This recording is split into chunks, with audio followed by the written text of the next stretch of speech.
Hi, good evening everyone. Today in this live session, this is about discussion on the doctrine of karma, the types of karma according to the Vedanta. So if we go through the Vedanta, there are three types of karma. Three types of karma, just to simplify to understand the details, they are as follows. The first one, sanchita karma. Sanchita means sun means cumulated, chit means consciousness. So the cumulative consciousness is part of the sanchita karma. The next is Prarabda. Prarabdha karma is the part of the karma which is responsible while we are acting. So, this is the present which is responsible while we are performing the act. And the last one, which is the Agami. Agami is nothing else but the future which has yet not occurred, but it is part of the coming future, and these are all linked with one and another. How it is?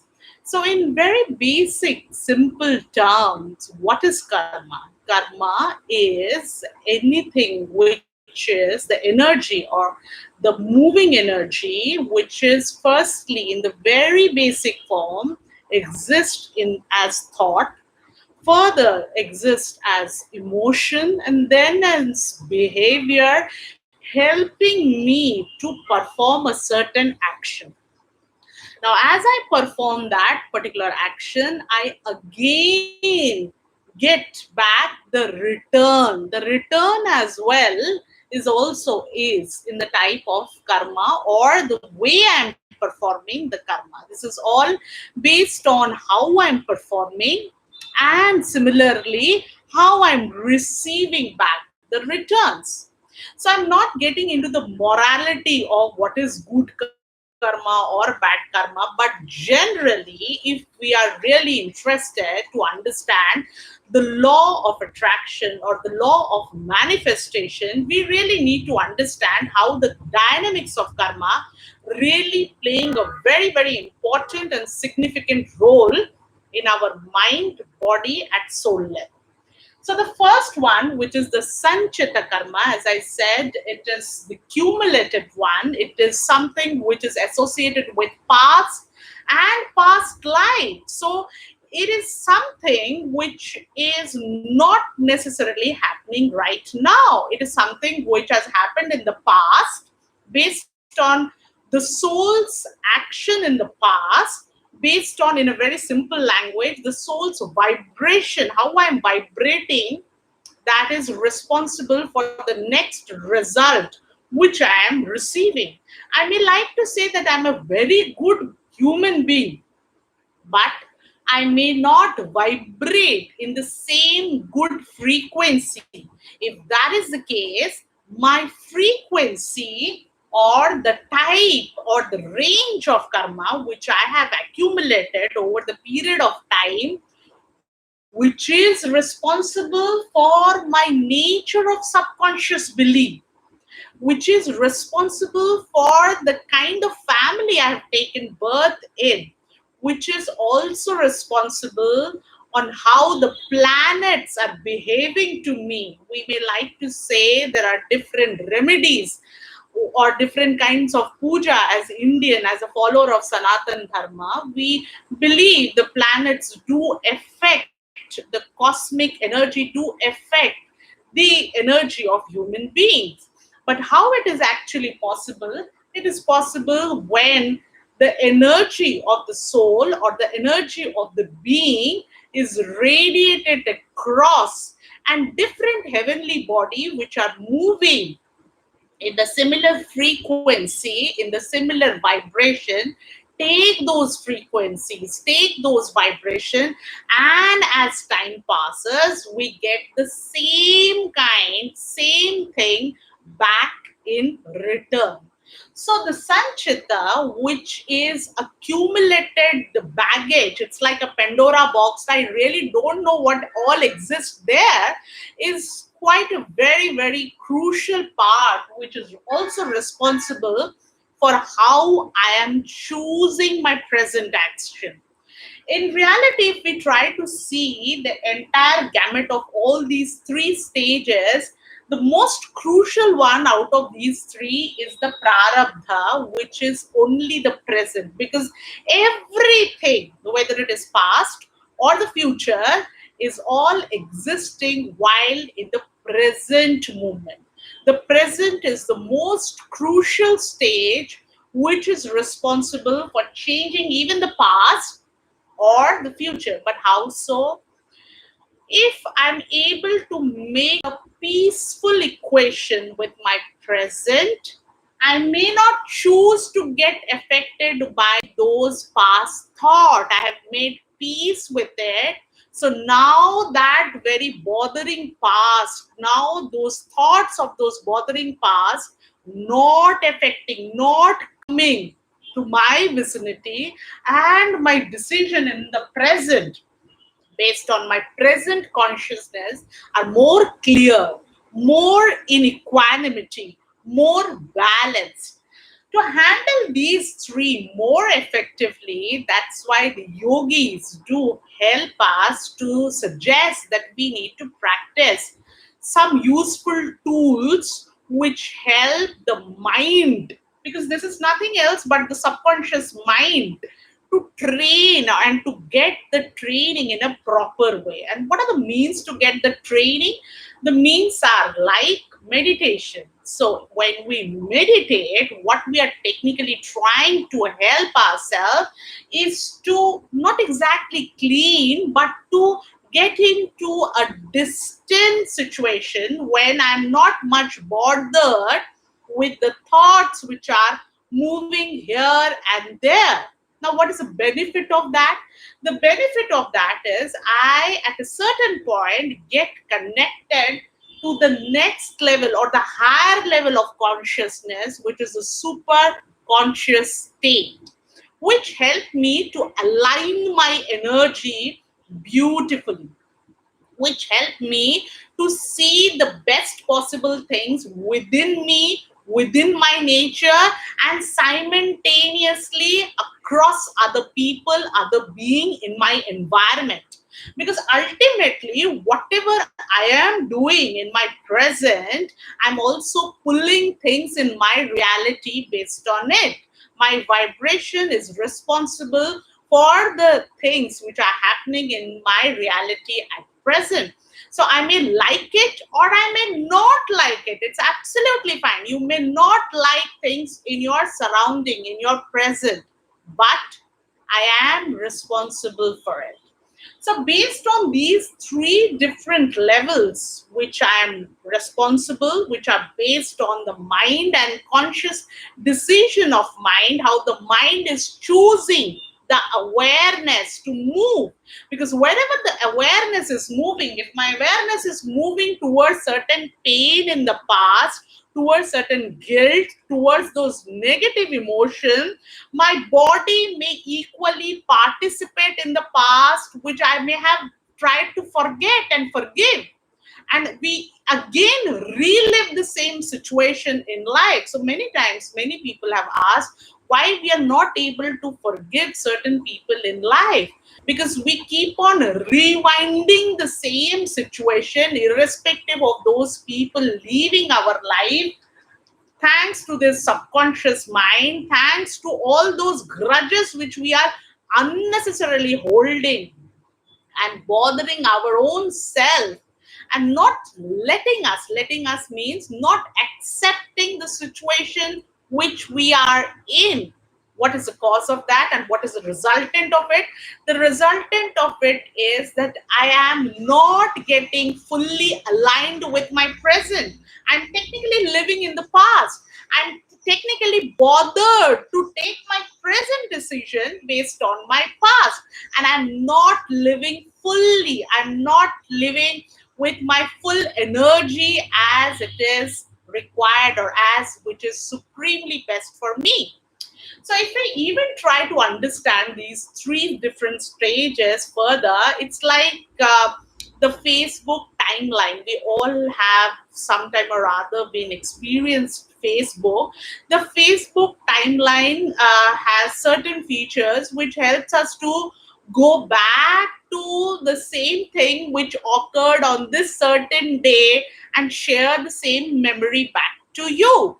So, in the same way, it is a timeline. These three exist all together at the particular stage in the present. The present, as it is said, is the gift.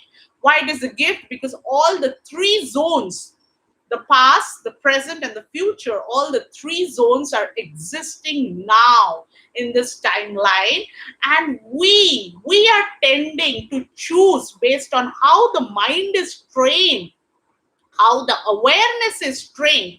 We are trying to pick and choose the thoughts and emotion which are the result to create my conscious vibration now, and further resulting in my next moving future, next event in the timeline, next set of people who I welcome in my life, next set of material achievement which I welcome in my life.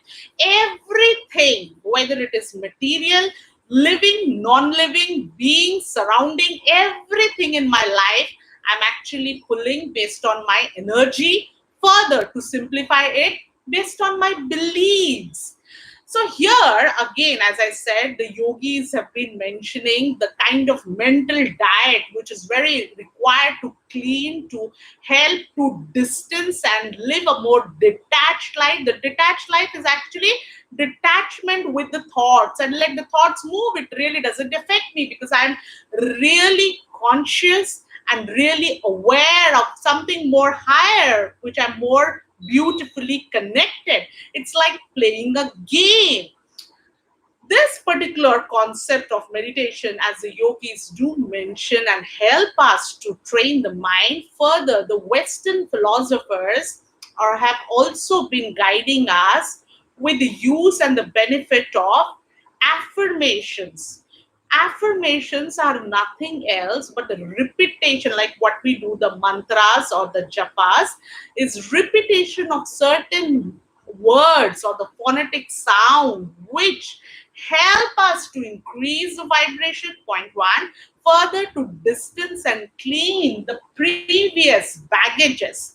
But the previous baggages or the beliefs which we hold, the beliefs can be related to anything, related to people, related to friends, money, and you name it. All these set of beliefs are very, very required or are responsible for making our affirmation successful or not so successful.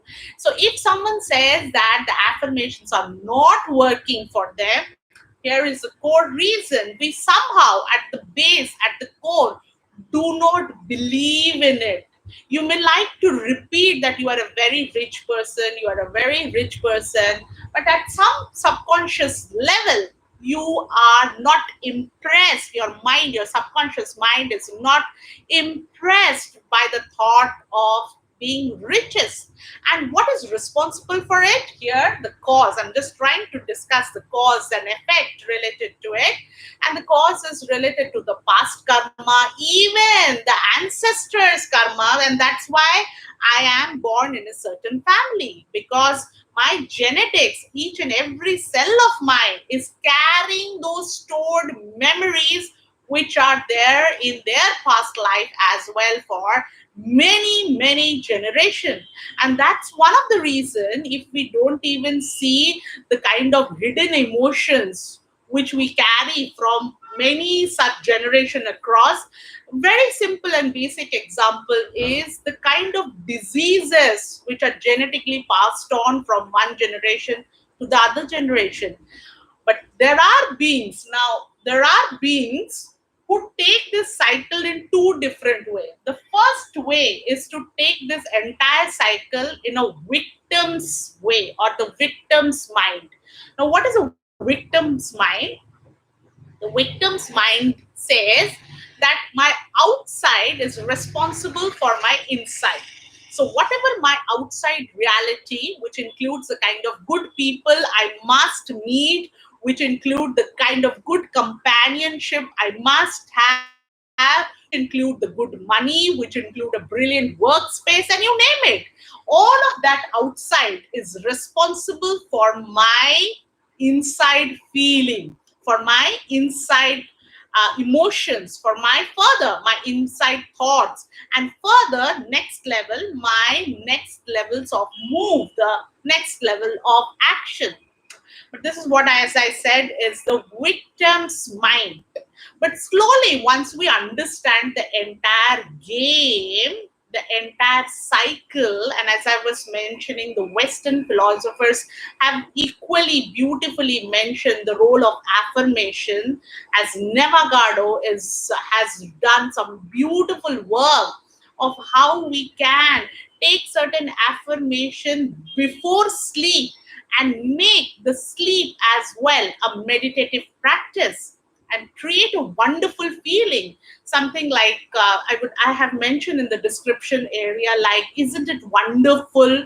You keep on repeating that particular thought. Isn't it wonderful? Isn't it wonderful that I am into this beautiful situation? You're trying to impress your subconscious mind, and you're trying to question those past beliefs and change those beliefs repeatedly by saying and again getting aligned with something very, very beautifully said by Abraham Hicks. Of course, by the yogis, it has been said by many years. That's what Advaita Vedanta is all about.